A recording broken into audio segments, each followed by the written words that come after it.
আজকে কিন্তু আমি আমাদের চারপাশে থাকা যে ফুল পাতা রয়েছে সেটা দিয়ে আমার হেয়ার কেয়ারটা সেরে নিলাম। যারা পার্লারে যেতে পারছো না এবং চুল প্রচণ্ড উঠে যাচ্ছে বা রুক্ষ হয়ে যাচ্ছে, চুলে কোনো উজ্জ্বল নেই, তারা কিন্তু ঘরে বসেই এই প্যাকটি ইউজ করতে পারো। আর তোমাদের চুলের দেখবে কোনো সমস্যাই থাকছে না। আয়ুর্বেদে কিন্তু গাছগাছালির ফুল পাতার ভূমিকা খুবই গুরুত্বপূর্ণ। হ্যালো এভরিওয়ান, আমি পূজা। তোমরা সবাই কেমন আছো? আশা করছি সবাই ভালো আছো।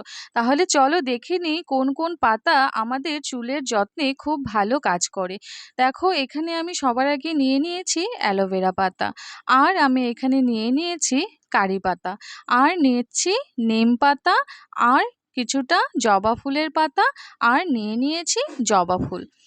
খুব ভালো করে এই উপকরণগুলো আমি ধুয়ে পরিষ্কার করে নিয়েছি।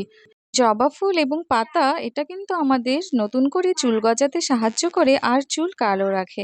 আর নিম পাতা আমাদের স্ক্যাল্পের যদি কোনো ইনফেকশন থাকে সেটাকে কিওর করবে। আর কারি পাতাতে আছে ভিটা ক্যারোটিন আর প্রচুর পরিমাণে প্রোটিন, যেটা চুল পড়া এবং চুল পাতলা হওয়াকে রোধ করে। আর অ্যালোভেরা কি করবে, আমাদের মাথাটা ঠান্ডা রাখবে আর চুলটাকে সিল্কি করতে সাহায্য করবে। এর সাথে অ্যাড করছি নারিকেল তেল 2 চামচ, যেটাও কিন্তু ঘরে তৈরি। এটা তোমরা অ্যাপ্লাই করে 2 ঘন্টা রেখে ওয়াশ করো, দেখবে চুলের সব সমস্যার সমাধান হয়ে গেছে।